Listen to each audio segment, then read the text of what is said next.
মধ্যপ্রাচ্যে ইরানকে সামরিক শক্তিতে দুর্বল করে রাখতে নতুন কৌশল সাজিয়েছিল ইসরায়েল, যাতে সায় দিয়েছিলেন মার্কিন প্রেসিডেন্ট ডোনাল্ড ট্রাম্প।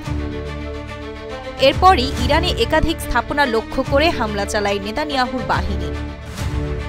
আর এই হামলার মাধ্যমে ইরানকে সামরিক সক্ষমতার মেরুদণ্ড ভেঙে দিতে চেয়েছিল যুক্তরাষ্ট্র ও ইসরায়েল। কিন্তু ইরান যেভাবে নিজেদের অত্যাধুনিক প্রযুক্তির ক্ষেপণাস্ত্র ব্যবহার করে পাল্টা হামলা চালায়, তাতে শত্রুদের বুকে কম্পন ধরে যায়। এরপরে চিন্তিত হয়ে পড়ে এই দুই দেশ, কেননা তারা ভাবতেও পারেনি আয়াতুল্লাহ খামেনির দেশ এত ভয়ঙ্করভাবে আঘাত হানবে। গত জুনে ইরান ও ইসরায়েলের মধ্যে চলা 12 দিনের যুদ্ধে ইরানের প্রতিরোধ ছিল চোখে পড়ার মতো। ঝাঁকে ঝাঁকে ক্ষেপণাস্ত্র হামলা চালিয়ে ইসরায়েলের অভ্যন্তরে একাধিক স্থাপনায় নিখুঁত হামলা চালায় তেহরান। এই হামলা থেকে বাঁচতে ইসরায়েলিরা বাংকারে আশ্রয় নিয়েছিল।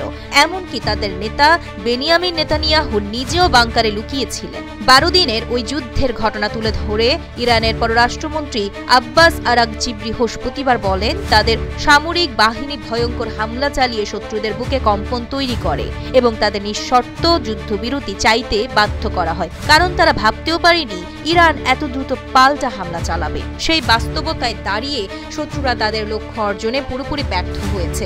আরাগচি বলেন, ওই যুদ্ধের প্রথম থেকে ইসরায়েল আমেরিকা আত্মসমর্পণের জন্য নিঃশর্ত সমঝোতার বার্তা পাঠাতে থাকে।